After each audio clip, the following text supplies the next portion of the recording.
Well, we used to use a girl there by the name of Brittany, and she was like the daughter or granddaughter or whatever, and so she's gone. But we used to use that firm. I'm pretty sure it's the same firm. Yeah. And switched to Cathcart, and they've been great. Yeah, you know, a friend of mine, she's actually the president of the Gleason building, Detroit. And she said the same thing. And I met a few people just through this real estate thing at Cathcart. And boy, I'll tell you, they seem like a reasonable professional group. They do a great job. The only thing, I mean, my only gripe where we are, our parking is so limited. They did not make yes, they did not make enough parking spaces for the amount. Well, we have a little bit of an issue. We have so many different neighborhoods, and 2 or 3 of them have sincere parking issues. Right. Well, we have 55 units. That's all we have, and it is an issue. There are rules and regs, but they're not always enforced. And so one of the ladies on the board has asked me to keep it, because she was on the other end. She said, keep an eye out. So I've reported to her, now she's having me report to them. It's done. But I think just in the past, I mean, they sent out a new rules and regulations packet. Good morning. Yeah. And everybody had to sign, whether you're a renter or owner occupied. And it had to do, you are allowed 2 cars. Yes. One reserved with your number on it and one extra. And it's Same with first us. come, first served. Well, there are some renters down in 115C that constantly, boyfriend, girlfriends, they have 3 to 4 cars every night. We have that same No problem. bikes and toys on the front porch. After that, a month still, there are toys and bikes and stuff crammed on the front porch. Well, do they get letters? Do you remind them? I assume they are, but now I just noticed in the past 2 days, the bikes are gone. But the lady with the pool that sometimes sits in front of the little plastic pool, put the pool on the back deck or underneath, you I know. want a plastic pool for my dog, and I can't do it. So, which ones are these? Melbourne Park. Where is that? It's over. Oh, Melbourne. Melbourne, Well, yeah. my son lives in there. Oh, My really? son's been renting in there with 2 other folks for a couple of years, actually. But they're moving August 1st. Which year, do you know where? I don't know. I know if you go up the hill and you make a left, there are about 4 or 5 units on the left. Is that your place? No. Are they not? They might be the culprits. Well, he says, well, no, that's next door, because I see all the bicycles. Oh, do they drive Mazdas?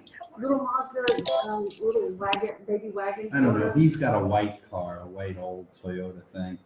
But I know they're very considerate, because the neighbors, we have a friend that lives across the street, an attorney friend who owns a few of those. And he says, oh, your guys are like very, he says, we love those kids. They help take care of everybody. They were shoveling people out. Right. One guy is a chiropractor. My son's kind of a student. There's a woman there.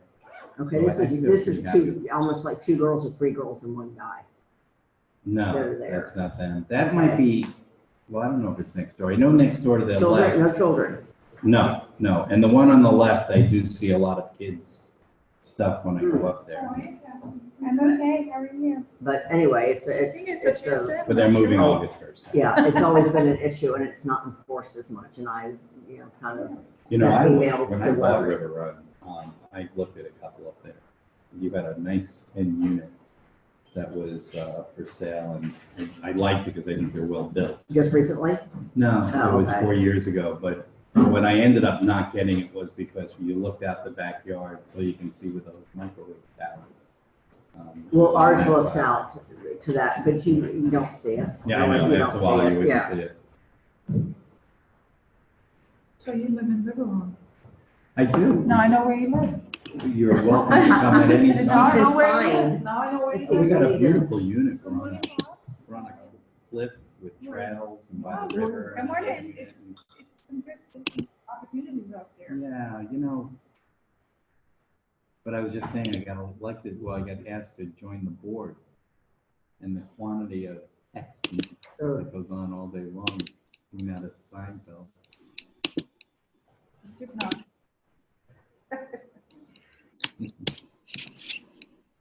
Good for you. It's good for you. Good for you. End of July, my God, where's the summer going? Oh, yes, Doing something. Caitlin, you got your mic on, girlie? I do. Yes, you do. Good morning. Good morning. Hey, guys. Can you see me too? Oh my God. I can see you. I can see you. Yes, dear. I can. You better I watch saw you one it. day. I can't see you guys. You can see Little us. paper something. Oh. Yeah. I put a piece of tape over Yeah. it. And then somebody in the office came and introduced themselves to me. And then finally Michael was like, Catherine, we can hear you. I had no Oh idea. gosh. Good thing I'm not, I don't know. Hi guys. Hi. All right, how do I mute this? Because I can't see you. I just wrote to Chris actually. I can't see you, but I can hear you. Can you, I thought my Chris, I'll get Chris for you if you want to, but it's fairly simple. You should have on the right top corner of your screen. mm-hmm. You Share should- screen. Full video. I'm looking under audio and I'm actually under audio options. Now I can leave computer audio, but then I don't hear you guys. Do we hear you? Well, you got a system there going, girl. I have no idea. I don't know. Oh, I don't know. I don't know. Here is Chris. Yay. We can hear her. No, she's gone. Oop, that was easy. That's it. You're gone now. She didn't need you. I think that. I guess he doesn't believe in the whole fish, get a man a fish or teach him how to fish. Fishing pole and we feed the family. Next time it happens, I guess he's got a built in. I'll do it for security, right? I was waiting to hear how he fixed it. The last one. I muted it. Can you still hear me? Yeah. Yes. Chris. But then, no, she just undid it because You just when she started talking, the red went away and now she must have hit the Oh. button. You're good to go. But you can Okay, thank you. I'm going to press the mute button again. I figured press it the out. mute button again. Goodbye. Okay, goodbye. Now I just need to see you guys. Can you see me, really? Yes, I can. No, I was messing with you. Oh, okay, good. I was like, I was messing really? with you. I thought I had a piece of tape over it. Okay, have a good class. I'll be here. Goodbye. Bye, Caitlin. Oh my God. Just giving her a hard I time. couldn't figure it out. She couldn't figure it out. Well, no, I have a boot in So the Chris car. doesn't You know what's can't happening. drive with a Yeah, boot. Chris muted her. And it is on the She mend. must not mute her because But she's I talking. pulled the ligament Don't- Don't pick it up. Don't pass. and I'd rather break it, I think, and lock it up for I don't 6 know, weeks. and be how done. bad it is, but that sprain is often it's worse than a break. Because of all the ligament and damage. But it's on the mend. Are you still in the booth? Michael, I'm not gonna be rude, but I do have to leave like promptly at 10:30, so whatever's going on, I'm gonna. Yeah, that's fine. No worries. So what we're gonna do this morning, as I said, is we're gonna talk about open houses. Before we do that, we're gonna watch a little 10-minute session that Chris and I found just in regards to strategies. And it's sort of an overall concept of strategies that open houses would be one of them. And then I'll kind of go into my spiel after that. Good morning, everybody. Morning. Good to see you. So Bob's on here too. Oh, okay, yep. Figured it out.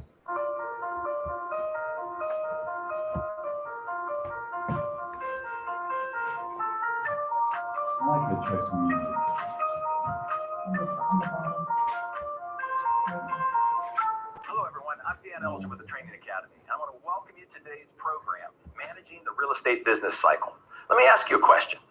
Have you ever wondered why a real estate agent's income is always up and down?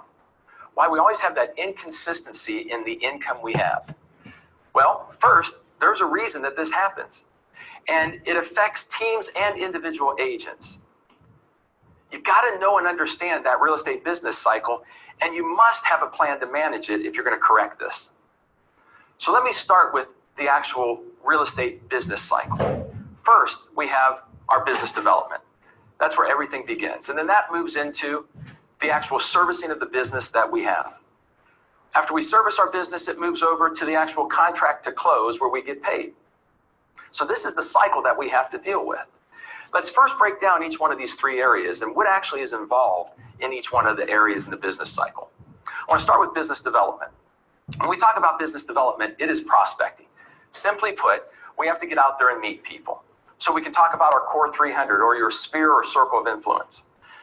FSBOs, Expireds, properly working social media as an actual prospecting tool. Then we also have networking and our lead management, working with buyers. That's the business development part of the business cycle. Then we move into servicing. When we talk about servicing, we're talking about the preparation for listings. Before we go on a listing appointment, how do we prep for that? Same with a buyer preparation. We also have showing a property, setting appointments.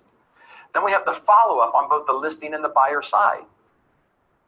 Marketing, both for ourselves, personal marketing, and of our properties. And then the communications that we have to go through, whether it's written, whether it's calling people, emailing, we have communications to stay on top of. Then we go to contract to close. And within contract to close, we've got our listing contract management. From the time they sign the contract till we get to the closing, a lot of things have to occur. Same thing on the buyer management. And then we have to worry about the mortgage company, the title company, inspections. And in the end, the post-closing activities to make sure we have ongoing business coming from these people. So how does all this affect the way our income goes up and down? Well, let me show you the graphic again. We've got that business cycle. And what happens either consciously or subconsciously in all real estate agents is when we don't have things going on, we put 100% of our time and effort into our business development. We got to get something happening. So we meet, we talk to people. And then I always say something bad happens. And that bad thing is 1 or 2 people say yes to you. All of that energy out there developing business gets you someone to work with. And then all too often, we put 100% of our time then into the servicing of that business. Because now we have a listing or a buyer or both, and we want to make sure that we service them, that we take care of them. But we slide all of our energies into that box. And then again, something happens. Someone says yes, we get a contract. Now we got to get the things closed. And again, we will shift 100% of our activities into making sure the thing closes. Now the problem with this is when we come out on the other side, we're out of business. Many of you, I'm sure, have experienced having a wave of business that you've taken through the business cycle, and when it closes, you almost feel like you're out of business, like you have to start over again. So the solution to this is quite simple. We're going to put 100% of our activities into business development when nothing's going on.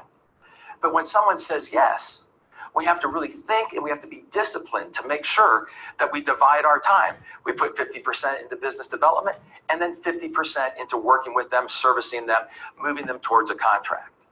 And then when someone says yes again, we've got to be, again, disciplined and skilled enough to put 1/3 of our time to continue to build business, 1/3 of our time into servicing the business, and then 1/3 of our time into getting it closed. When we do that properly, we have growth and success. Now, as simple as that sounds, and as elementary as it sounds, emotions get involved. People pull on you and want you to be there for them. So it's easy for us not to do 1/3, 1/3, and 1/3. Another thing is it's a lot of work to do and a lot to keep track of. So how can we fix this? Well, the first thing I want you to do is think about creating a process. And when we talk about that, I want you to identify all of the recurring tasks that are within each one of those boxes. We do the same thing over and over again in each one of those boxes, just with a different customer. Then we're going to create a policy for us to start utilizing a checklist-based system to make sure everything gets done in each one of those categories. Let's start with the listing side. This is a recommendation of how you can create this procedure using checklists. On the listing side, we would start with a pre-listing checklist. That's from the time someone says they want to meet with you until you get to the house and actually sign them up. Then we have the listing in progress. That's from them signing the listing all the way through the marketing and follow-up till we get under contract.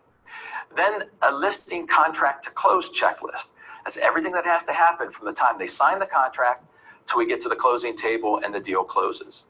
And never forget to have a checklist for post-sale and follow-up on the seller. This is where we generate our ongoing business, making sure that the communication is there, the thank yous. If you do a closing gift, what needs to happen to make sure that you can take that great experience and multiply it through their friends and family. Then we look at the buyer side, the buyer's checklist. Well, pre-buyer. This is that initial appointment. All too often missed by many agents, bringing people in, having a pre-appointment or a pre-initial appointment with that buyer. This is where you set expectation. This is where you start the process on the right foot. Then we have to have a buyer in progress checklist. This is a little test for you to make sure that you're staying on track with the buyer and you're not ending up with people that are just looking. Next, we want to get into the buyer contract to close. Now they've signed, we've got a lot to do to make sure we get that buyer through the closing process. And then again, a post-sale follow-up with the buyer. Because now they're in a home, they'll become a listing opportunity someday for us if we stay in touch. So these are the two areas of checklists that we have to create. The first thing in next steps that I want you to do is complete the checklists. Understand they're living documents. As you do this more and more, you will change them because you will forget things that you do routinely. So each time you find something that's not on the checklist, make sure that you add it. Next, write procedures behind each item of each checklist. This will take some time, but once you do it, you'll have a procedure manual on how to operate your business based on the checklist system. Then you have to follow these procedures every time. You're not allowed to skip any of them. By following the procedures, by signing off on each part of the checklist, you will find you'll become more effective. And when you're more effective, you will save time and do more transactions, which will allow you to make more money. Then, if you have a team, or if you're going to create a team, think about delegating the non-licensed items to your team. I highly recommend you begin with administrative help before you bring on buyer agents or other licensees. An administrator can take over a large portion of those checklists, giving you more time to meet more people and generate more opportunity. Now, remember though, when you delegate, it's very important for real estate agents to have good delegation skills. When you delegate to your team, always give them the authority to be able to get the task completed. Don't put them in the position to have to come back and ask you for permission to do their job. And then hold them responsible to completing that task. And then I want you to get out of their way. This is difficult for real estate agents. We are so emotionally involved in our business that sometimes we'll delegate to our assistants to only micromanage them, which destroys them. So I want to give you a little test. Anytime you delegate to your team or assistant and they do something that feels awkward or different to you, ask yourself a simple question. Is what they did wrong or different? If it's wrong, sit down with them, coach them through it so they'll understand and they'll never do it again. But if it's different, get out of its way. There are other smart people in the world. Let them do the job a little differently. It might work perfectly, giving you the time to get away from the micromanaging and go do more business. Well, I hope you enjoyed today's module, and I want to thank you for your time, and I look forward to seeing you next time.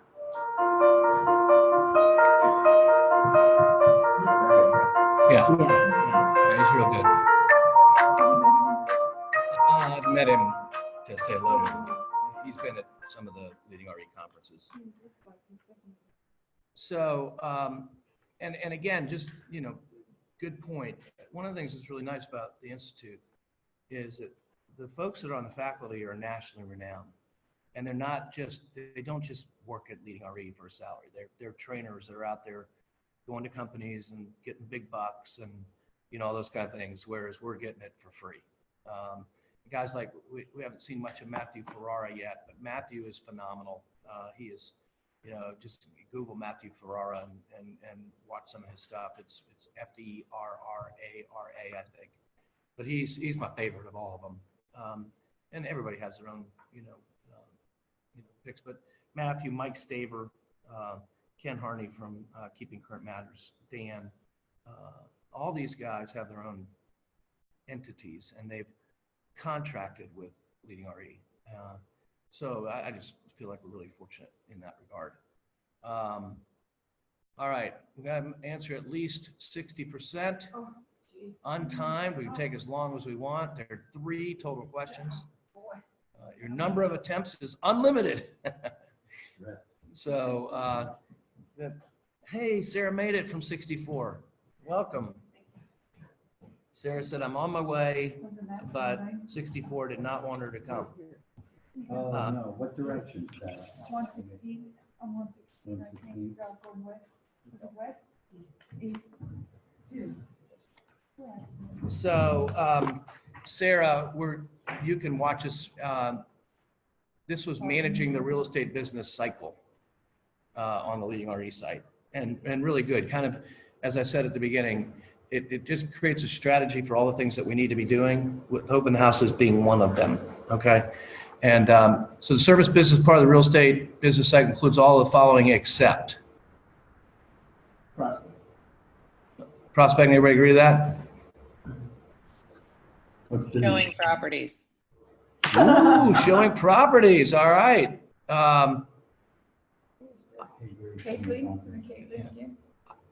I personally, I think it's prospecting, because business servicing, you're servicing a listing, you're servicing a buyer, you're showing property. Communications prospecting is something that you would be getting so that you could service. But that's business development. Yeah, but that's not business development. This is the service. Remember, he split it up in two different groups. Three different. Three different groups, excuse me, yeah. All right, we're gonna go with Bob and me on this one, and then we'll since we have unlimited chances. I'd rather it be Mike and me. Yeah. Once you have a listing or a buyer client, you should devote 100% of your time and effort into servicing their needs until there's a pending contract, yes or no? False. It's false. It's going to be. Again, you gotta split it up. Remember 50-50 and then 30-30. Yeah. And I'm gonna talk about that in just a minute.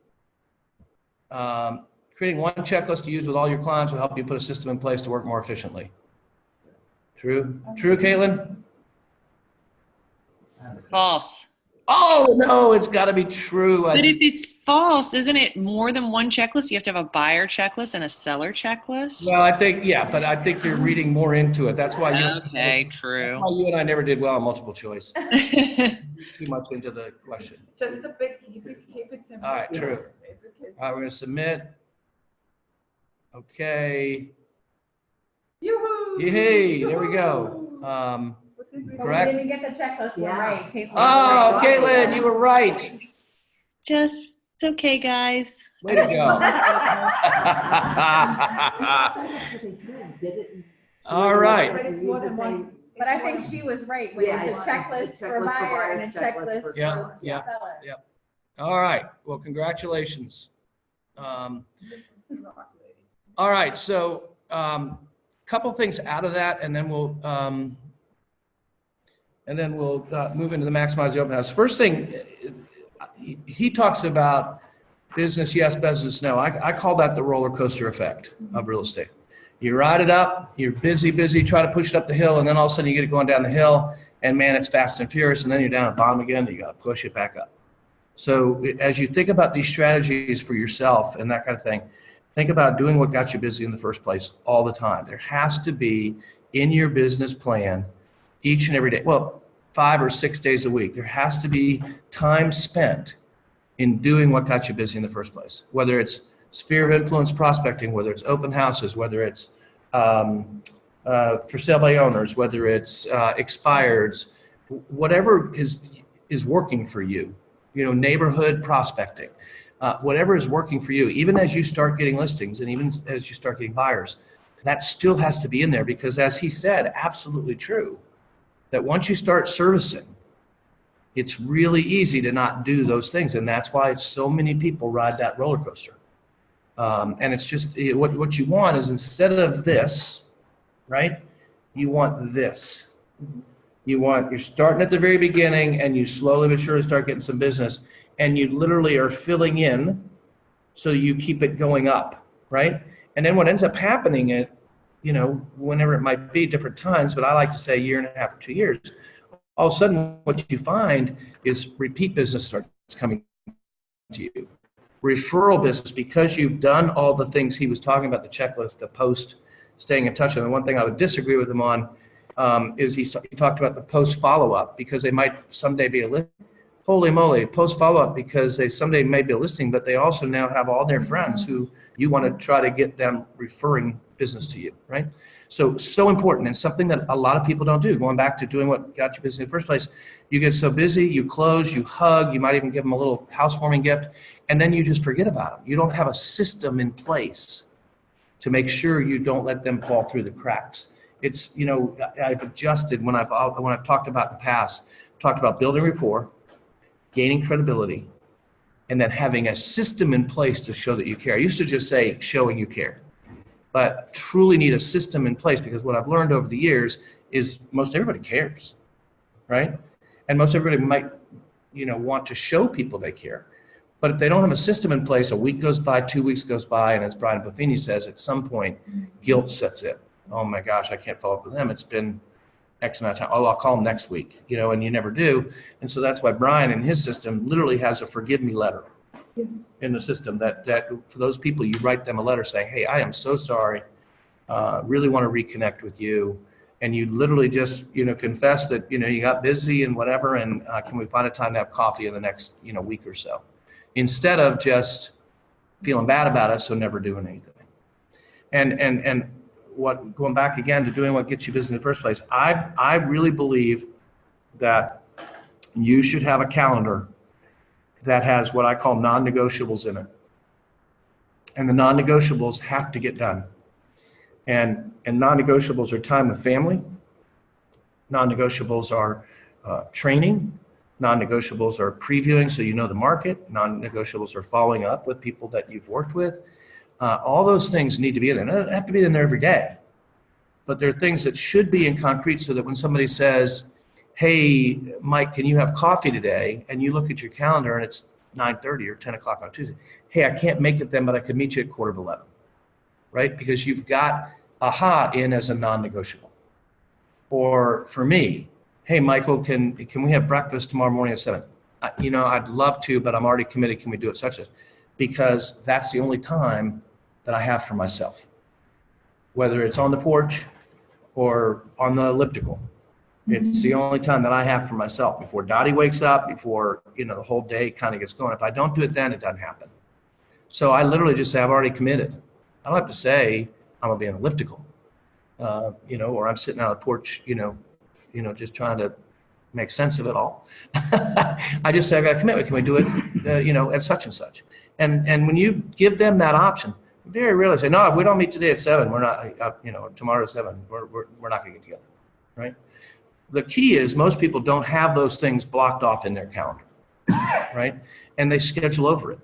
And then they'll say, oh, I really would have liked to have heard that maximizing an open house class, but I had whatever. And which probably could have been scheduled 11 had they already had that scheduled. And you pretty much know here anyway, Monday's Buffini Blitz, Tuesday's AHA, Wednesday's a business meeting or training, Thursday morning's blah, blah. You know that is there. And so if you have it in there, you can think, okay, is this opportunity more important than hearing that class? Because I can always go back and follow it on YouTube or whatever. I think, obviously we all know that oftentimes we get more out of it. Yes, Keith. Keith says he raised his hand. I saw it, so I was like. Maybe you have to hit the hand. Yes, Keith. I didn't raise my hand, but I just want to say that I can only hear you guys. I can't see you. Is that right? That's a great question. I don't know the answer to that, but no worries. I'm glad you can hear us. I'm glad you can hear us. Okay. Maybe you can press and lower the hand. That will get something on them. Bye, Keith. Oh, wait, here we go. Keith. No, you're muted now. Okay. So anyway, the point being is, if they're in there, you can step on it if you want.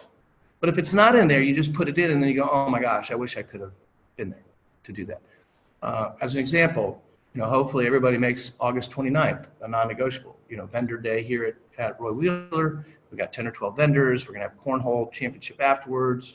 Happy hour type thing, and I think it's gonna be a lot of fun. But if you don't put it in there, then all of a sudden you've scheduled something August 29th, and then you go, oh man, I really would want to do that, but I already committed to having an early dinner with a friend or whatever the case may be.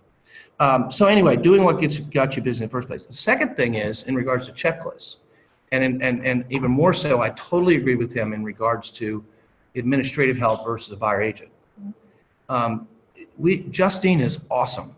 Justine Hicks is awesome, and she will take your contract from the time you have it, and she will process it through. And the nice thing about that is you don't pay her until it closes. right? And so what happened, I think it's $200 or something like that, but $300, whatever. But, John Green, who's a new agent, the deals he's done already, he used her right from the beginning. And he said, not only did it save him time, but she knew what to do. Whereas he would have been, sort of muddling through it a little bit. So keep that in mind, because the nice thing about that is like having an assistant, but not paying for the assistant. The only time you have to use her is when you're processing the contracts. Whereas if you bring on an assistant at some point, they're coming in here from such and such to such and such and expecting such and such per hour, even if you don't really have a lot going on. So, and then Megan on the listing side, she also is in a Megan Perry is in a place of, again, if you want her to and you get a listing, she will handle putting it in, working with Chris from the social media standpoint, MLS, and all those kinds of things. The difference in Megan and Justine is that Megan asks for the money up front. Justine doesn't get, even if your deal falls apart, she doesn't get paid, just like we don't get paid. So how much does Megan get for listening? Megan, I'm sorry? Do you know how much Megan gets? I think it's $250. $250 or $300. Yeah, $250 or something. But she like does that. the whole thing. She sets up the appointment. Yeah, For the whole godsend for me. Yeah. Yeah. And does the virtual tour and give video tour. So anyway, again, doing busy what got you busy in the first place. Knowing that you've got help, and you've got help even if you don't use Justine and Megan. You got help with Mary and Debbie and me and Chris and Yona, and all of us are here to, help you along the way. But as it relates to open houses, I gave you As it relates to open houses, I just think for new agents or agents who are looking for more business, this is the one place or the key place where I think there's opportunity more than any other situation, especially as new when you're still trying to, feel your way around how the business works. Open houses is a great place to be in a place and have buyers come to you. Now, some of those buyers are going to have agents, that's fine. But as we've tracked it over the last few months, when there's activity in the listings on the open houses, 20 to 30% of the people that are coming are unrepresented. They do not have an agent yet. And those are the people that we really are trying to. Now, obviously, an open house when it's your listing is different than an open house when you're trying to attract buyers, okay? And what I'm talking about mostly today for you all is open houses where I can generate new business for myself. Maybe it's Bob Hauser's listing and you go to Bob and you say, hey, I'd like to hold that house open. And Bob says, that's great. And you basically just borrow that listing and do whatever you can to market it so that you get as many people through that property or you get ability to touch as many people by doing that open house as you possibly can. And so the handout I've given you, I think what I'm going to do is the technique of holding the open, which is on the first few pages, is more that servicing it, right? What I really want to spend time on and then have you ask some questions and stuff is you go to the third page, I'm not sure, or maybe it's the fourth page, the one that says maximize the use of an open house in your farm, okay? I want to go to these because what I want you to be thinking about is that when you choose to do an open house, when we talk about 5-6 days a week where we're prospecting for new business, an hour and a half, if you do an open house every other week, the right open house, and we're going to talk about that, but the right open house every other week, you could literally use that open house to prospect for every type of business that you want to prospect on. You can send it out to your sphere of influence, letting them know that you're going to be holding this house open. You can be networking it into your, community groups in regards to your email distribution or whatever. You can be promoting it into a particular neighborhood where you might be able to get other listings. You can send things into move up neighborhoods so that you not only get buyers who are interested in buying that house, but you also have the opportunity to possibly list their house because they're gonna need to sell that house to buy something else. You can even use it to add people into your database. As an example, you decide to do an open house on Surrey Hill Court in the Rain Tree subdivision. And you said, and what you want to do is you'll see in the specifics on the first couple pages, is you want to choose an open house at least 10 days ahead. And then for those next 10 days, you're going to promote that open house. So you're going to go to such and such and you say, hey, I see you have a listing on Surrey Hill Court. Would it be okay if I held it open on Sunday, August, whatever that is, 17th or whatever it is? They say, yeah, that'd be great, thanks. You know, a lot of agents would love for you to ask them because they don't want to hold them open themselves, right? But the key is you choosing which open houses you do versus them asking you to do one that may not be in your business model. Go ahead.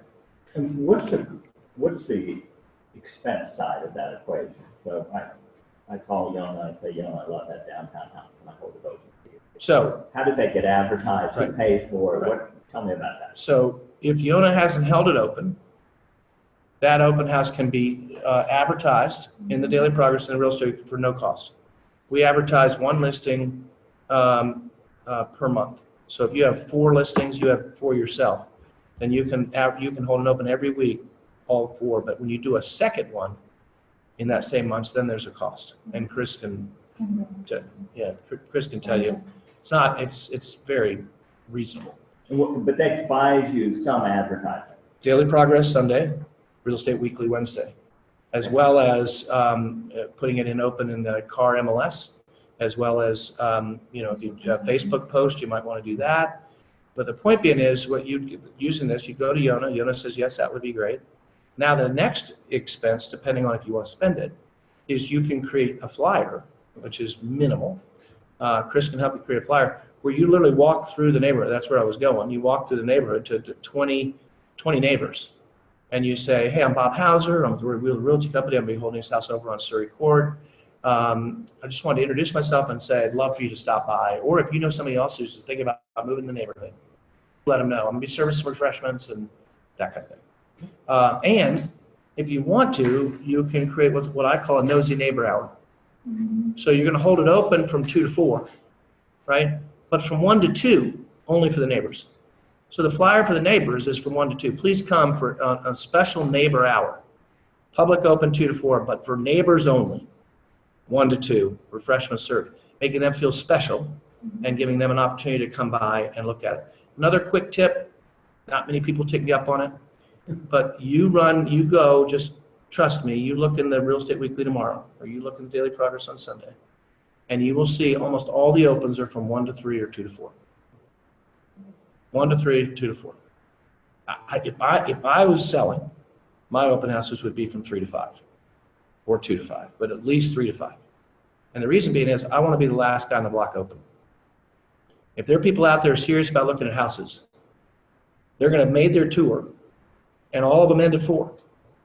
And so you almost got to guarantee that everybody that's in that price range looking is going to come to your open house. Plus, you're the last one to see them. So if you do all the things that I'm talking about in the process, they're going to have seen a lot of different agents. Most of them they're not going to be impressed with. And they're going to come to you and you're going to be like knocking it out of the park in regards to what you've prepared for them, what you're giving them, what you can tell them about the neighborhood because you went and previewed. And that's where the next part of it comes in. So you've invited the nosy neighbors, right?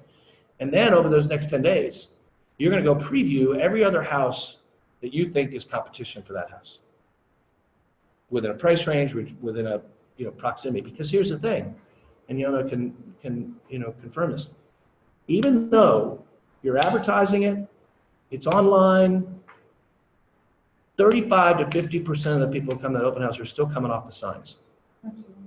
They're out driving around, they see the sign, they come in. 2 things about that. One, if they're coming on a sign, they probably don't have an agent, right? Because if they have an agent, the agent's pointed them to where they should be going that day. I'm out of town, but here's some open houses. That's one thing. 2 is they have no idea what price that house is. They're coming in because they're coming off the sign. So it may be overpriced or it may be underpriced. So what you want to do is you want to preview above and below. So if you're at 400, you want to preview up to 500 and down to 350, 325, right? So when somebody comes into the open house, 1, you're knowledgeable. Oh my gosh, this is more than we can spend. Oh, okay, well, what are you looking for? Oh, well, by the way, I just previewed a house the other day. That's at 350. That is pretty much the same thing, it's a little bit smaller, but I think it has all you're looking for. Would you like to see it? You're not saying, let me go back to the computer and try to find something. You're saying, I know a property that might work for you. And that changes everything in regards to, building rapport, gaining credibility. That's what's gaining credibility. You're building rapport as they come in, you're making nice, you're doing the warm fuzzies, all that kind of stuff. But when they start talking about properties and you say, this house or that house, oh, you're looking for a garage, or one down the street has a 2-car garage. I saw it the other day and oh my gosh, it's really nice, right? But with that preview, and I'm just shotgunning here for you, you can read through this stuff, but with the previewing, that's another place to generate new business because you preview, I knock on Mike's door. Hey, Mike, I'm Michael Guthrie. I'm gonna be holding a house over on Surrey Hill. I'm previewing your house because I think I'm previewing the house next to you because I think it's a house that is similar to the one I'm holding open. And I just want to introduce myself and say, how do you like the neighborhood? And Mike says, well, get out of my face. And I go, okay, well, thanks for your time. Or he says, oh, we're really happy here. Oh, great. How long have you lived here? Now, three things happen there. One is they've lived there a couple months. Oh, really? So you bought and moved in a couple months ago? Well, no, actually, we're renting for a year. Okay, I've got an opportunity here. Oh, you're renting. Oh, that's great. Well, would you mind if I add you to my mailing list and start sending you some information so that when it gets closer to your lease ending, if you decide you want to rent something else or you possibly might be interested in buying, I'd love to earn the right to be the realtor you would call. How would that be? And they either say, get out of my face, or they say, yeah, that'd be great. Or not at this time, thank you very much. And even if they say, not at this time, thank you very much, you can send a note to them. Say, hey, Mike, it was really great to meet you today, because you know the address. And even if you only know it's Mike, you could put on, neighbor Mike or whatever, but you can send to that address and say, hey, it was really nice talking with you today. If I can ever be of help to you. And if nothing else, they're impressed that you wrote them a note afterwards, right? So previewing a house, getting to know the market, but also using it to talk to the house on the left, talk to the house on the right, talk to the house across the street. And just have a chance to, in a warm, friendly way, introduce yourself. If they own in there, that's great, super. I'm glad you're enjoying it. What do you like about the neighborhood? If there was anything about the neighborhood that you'd like to see improve, what would it be? Because I want to be able to communicate those kind of things, right? But basically, you're having a 2 to 3 minute conversation with somebody at their front door. And again, can I add you my mailing list? Okay, let me make sure I get your information. Would you like email or snail mail better? Hopefully they say email because that makes it much easier for you. You can start sending them the regular newsletter. You can start sending them articles that we provide for you to, give them an understanding of the market. Because what you're doing again is you're trying to put yourself in a position where somebody moves from passive to active. They may think about selling their house at some point. They may be wanting to downsize at some point, and the right house comes along. And they turn from passive to active, and they say, I got to call Bob Hausberg. I got to call Logan because we want to go see that house. Okay? I just, from my own sense, I just feel like right now, especially with inventory being low, there's a lot of people out there trying to find something. And I just think, being in the right place at the right time gives you an opportunity to work with people that you wouldn't have a chance to work with. Now, let's talk real quick about the right open house. What does that mean, right? The right open house is the open house where there's many people wanting that particular location or price range as you can determine. If you're not doing it already, you should be getting the hot sheet or learn how to run the hot sheet every morning. You know what the hot sheet, everybody know what the hot sheet is? Okay. You should be running that every morning. And one, to see what's new on the market. But what I do every day, I don't sell. But what I do every day is I look through the whole thing and I get a sense of what's happening. So I go into pending and I just, it takes me 5 minutes. But every morning I sit there and I go through pending and I look at the price ranges of things that are going under contract. And then I compare it with the price ranges that are closing. Because there's a 40, 30, 45, 60-day window there. And if I'm seeing closings higher, pendings lower, then that's a trend. If I see pendings higher, closings lower, then that's a trend, right? But what I want to do is I want to be on the right side of the trend, right? And so if I see that anything that's on the market between 300 and 450 detached in a community, blah, blah, is pending pretty regularly, pretty quickly, then those are the open houses I want to be holding. Oh no, I want to hold an $800,000 open because I want to get those 800,000 buyers. One, you don't want to do that because there are not going to be as many people there. You're not going to get the traffic. Two, and again, you can, Sarah, you can confirm this, the higher price, the better chance they are to have an agent. Absolutely. The higher the price range, the better chance that they have an agent already. And there are two reasons for that. One is because they feel like it's a significant number, so they're turning to active, and so they're reaching out to somebody. But more importantly, if I'm going to follow up on my sphere of influence, the folks who have money, or who I think ultimately may buy a bigger house, I'm going to make sure I haven't forgotten about them and they haven't forgotten about me. They're going to be on my A list because, they bought this house and I think they're going to buy something bigger at some time in the future. So I'm going to be in touch with them on a regular basis. I'm not going to let them forget me, right?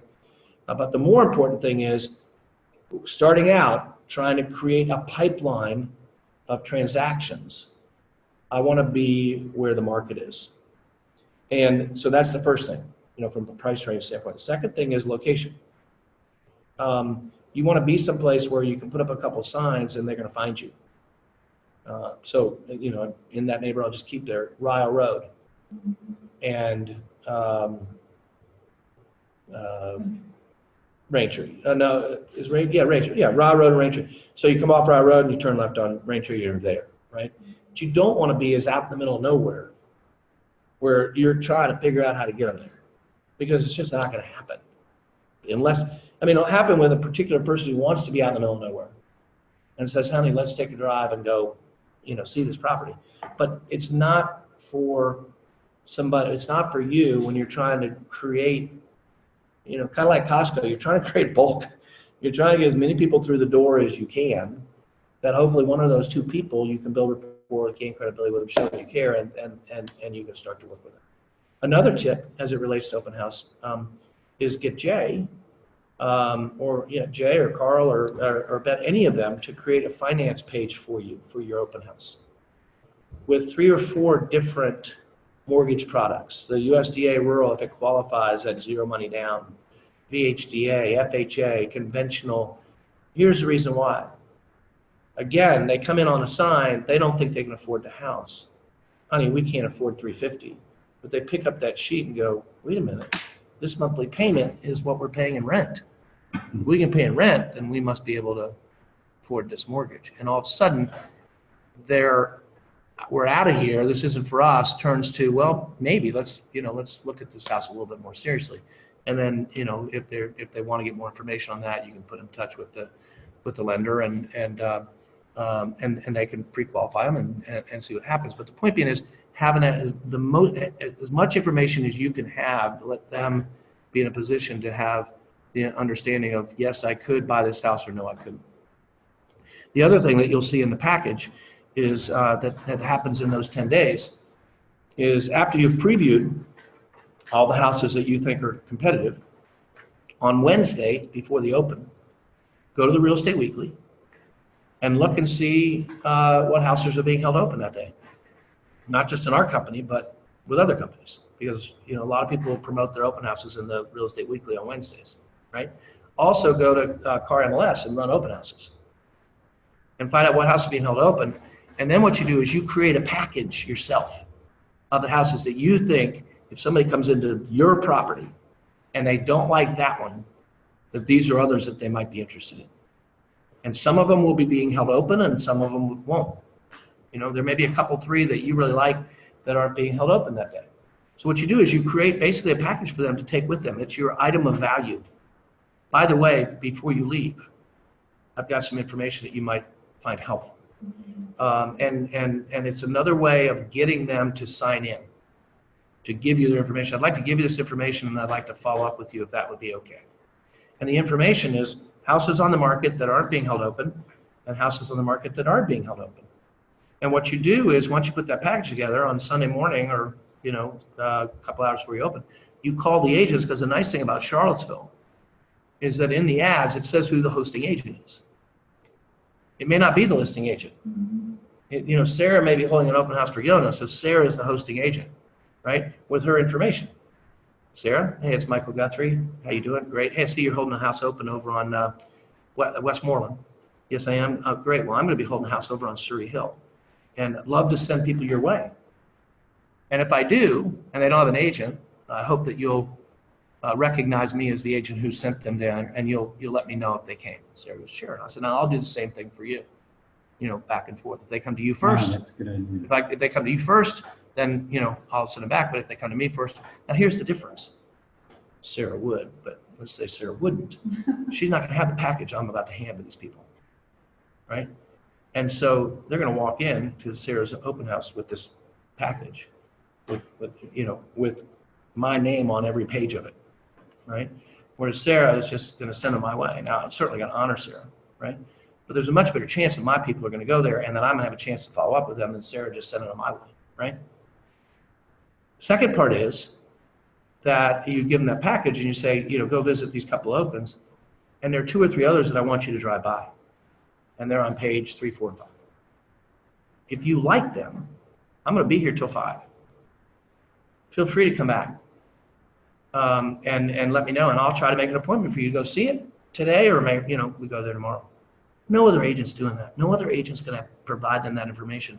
You've got an opportunity that if they're serious about buying and you're telling them about a property that they didn't know about, and they drop by and say, honey, we like this house, there's a good chance they're going to turn right back around and come to you back to your open house, right?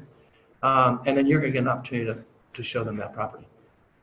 It's huge. It just works so beautifully because you've showed them, not only are you giving them great information, but you're showing them that you know the market better than anybody else. Most agents will say, well, I'm not sure. Let me pull some things up on the computer and I'll get back to you. That's what most responses are. Whereas you're handing them this package, it's like gold of information that, oh, I didn't know that house was on the market, or whatever the case may be. And it just gives you the opportunity for follow-up. Now, the other thing that I would encourage you to do is have a reason for them to sign up. And one of the ways you can do that is you can go to your favorite restaurant. And one of our favorite restaurants, Oak Heart Social on West Main. We love that place. And we go there fairly regularly. What is it? Oak Heart Social. It's right next to Publix, the seafood oyster place right across from where Blue Moon Diner was and will be someday. Used to be a float. Yeah, it's great. It's like small plate type. It's really good. It's in Belmont. No, West Main Street. West Main Street. It's very good. Yeah, it's called Oak Heart Social. It's on West Main Street. You know where Maya is? Yeah. Right. Keep on walking down the street toward downtown. It's on the left. Right next door to Eloise. Yeah, Publix. I don't Public is the oyster seafood place and Oak Heart Social. And anyway, the point being is, if I was an agent, I'd go to the manager and say, hey, you see me in here all the time. Would you be willing to give me a $50 gift certificate? And what I'm going to do is I'm going to promote the restaurant every month, because what I'm going to do is I'm going to give people a chance to sign up at my open houses for this gift certificate. And anybody that shows my properties, I'm going to have them send me a email or a fax giving me feedback about the property, and they're going to be entered into a drawing. And you can use it. You can have 2 open houses, 3 open houses, and you can use the same gift certificate for the whole thing because you're giving it away. Enter into a drawing on July 31st for a gift certificate to Oak Heart Social. And I can use it in line. I broker open. I can get agents, come by to visit the open house, enter into a drawing. It's one big drawing, for that. And you can hopefully maybe if they see the gift certificates coming in and people spending $100 versus $50 and buying drinks and that kind of thing, they see it as a bonus, so they start giving you one every month. But the point being is, if you have something, it is amazing what people will sign up for. That's true. And the best example of it is you go into the Tip Top. I don't know if they still have it, but they got a little thing in there to sign up for a free vacation. It's not a free vacation, it's a timeshare. You know, you're going for 2 nights and 3 days. Have you ever seen how many things are in that thing? You know, waiting to have their name picked out of that thing. I mean, you know, it's $50 gift to a, you know, Bonefish Grill or, you know, whatever. Fortunately work too. Yeah. So, but the point being, having something of value that, hey, sign up and you'll have a chance to win this. But then secondly, as they're walking out the door, hey, by the way, I've got some information I'd like to give you. And you start showing them other properties in these price ranges, either open or not open. And they go, wow, this is great. Nobody's ever done this before. Nobody's ever given me this before. All of a sudden, you're differentiating yourself from the market. You're not just holding an open house. Okay, I'm going to hold an open house. We're going to put an ad in the paper. We're going to put some signs up. And then we're going to pray for somebody to come. I mean, that's what most agents do with open houses. They do those 3 things. And the other mistake that you all make, new agents make, is they don't take control over which ones they hold open. You know, an agent comes to you and says, will you hold this open? And because you want to be nice and whatever, you say yes. The key is to know which ones you want to hold open, and you go talk to those agents. And so then when the agent comes to you and says, we hold this one open, you say, gosh, Bob, I'd love to, but I'm already committed. But I'd love to hold one open for you in the future. And then Bob gets an open house or a listing that you think is in your bailiwick as to how the kind of property you'd feel comfortable holding open. And you go to Bob and say, hey, I see you just got that new listing over on Berwick. I'd love to hold that open for you whenever you decide you want to do it. And so it's not like you're dissing them. You're just saying no to the one that's in the middle of nowhere, or the one that's absolutely overpriced and looks terrible from the outside. And that's, again, the key to previewing. If you go out and preview, you know what's out there. You know the ones that the grass is high or that it just looks crummy. And if it's grass is high, it looks crummy, people are going to drive by it. If it doesn't have good curb appeal, people are going to come by an open house and they're going to drive slowly by, and you'll watch them drive away. And then here's the last point, then I'll open up for questions. Here's Michael Guthrie's. Here's how I got to being pretty good at open houses back in the day. I'm holding a, back then, $100,000 listing because the neighborhood that I really marketed in, I was the first person to get $100,000 for a house, which I thought was pretty cool. But so I'm holding an open house for $100,000. I literally would envision those people getting out of the car. I'd see them in the window. I'd see them with a paper bag with $3,000 in it. And my job was to get that paper bag away from them. Because that $3,000 meant my commission, or the company's commission. And before that, I was like, I don't want to defend them. I don't want to, whatever, blah, blah. But what I realized is if that bag of $3,000 goes back in the car without me having any way to follow up with them, I'm never going to get a chance to get that bag of money, right? And so it just, in my mind, it sounds stupid, but I really had a game in my head. I got to get that bag away. And so I'd have to be conversations, questions, whatever, the whole time thinking, if I don't get their information or whatever, and I, when they walked out, I go, well, there's that bag. And I literally, in my head, mentally, that it was just a focus for me, and it worked for me. I wasn't hard sell. I mean, I guess you would have, hopefully see that about me. I wasn't hard sell, but I was very intentional. I answered every question with a question. I turned information giving into a conversation, and put myself in a position where they go, hey, this is a guy that we would be interested in working with. And if you can do that, man, open houses are money. Yeah. And you've had great success. That's really the only success. And we followed up with some postcards and stuff like that for open house still to this day. I mean, she's busy. They are $10 million producers, and yet they still open open houses 2 or 3 times a month, right? So every month coming along. Yeah. Yeah.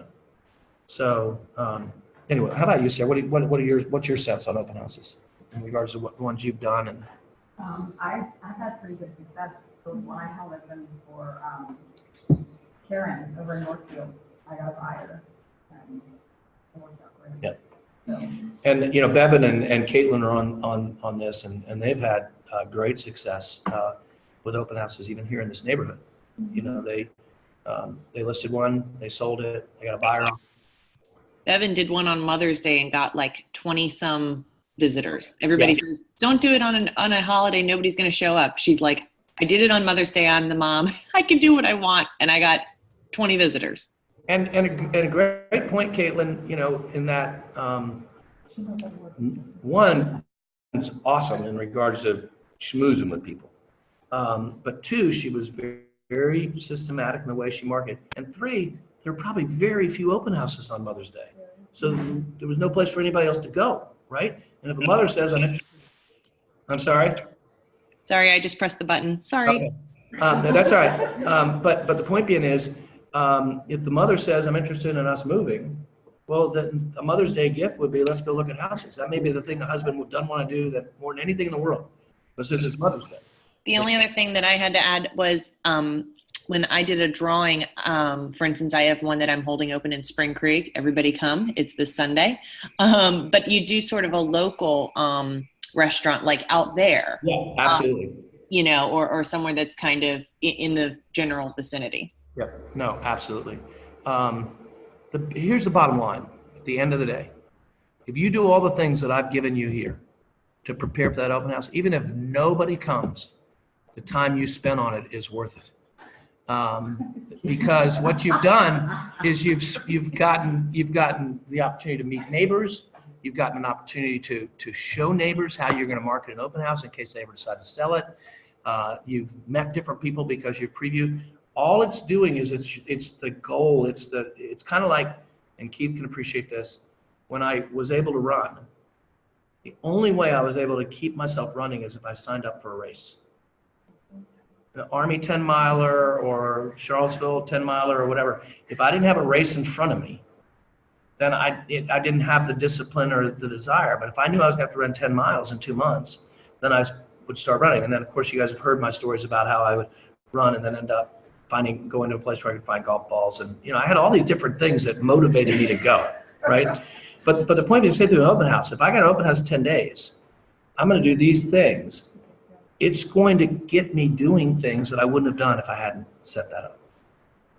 So, thoughts? I could tell you that even Keith, who does not like to do open houses, and he'll tell you, he'll tell the seller that too.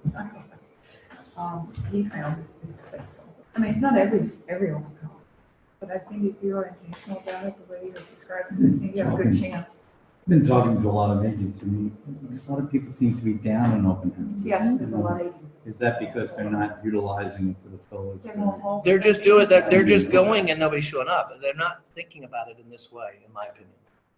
They're not thinking about it as a whole prospecting package. Yeah, real opportunity. And again, the key is the right ones. You just made a good point. If you are getting a listing and it's not a listing that's going to be great for open houses, that should be part of your marketing plan.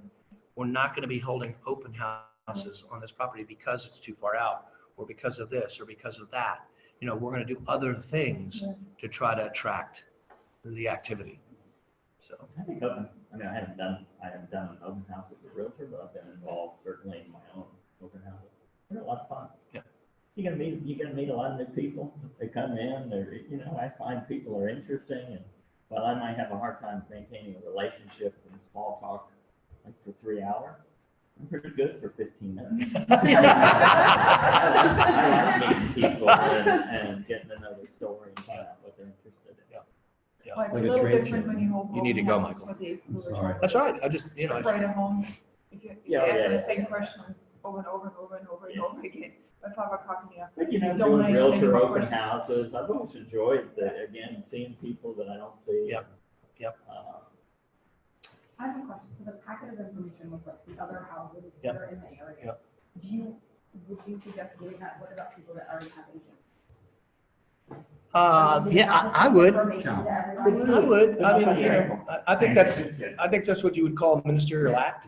Okay. In the fact that you're providing them information. Hey, this is some information Thank you. I put together. Feel better? Let's look at both ways.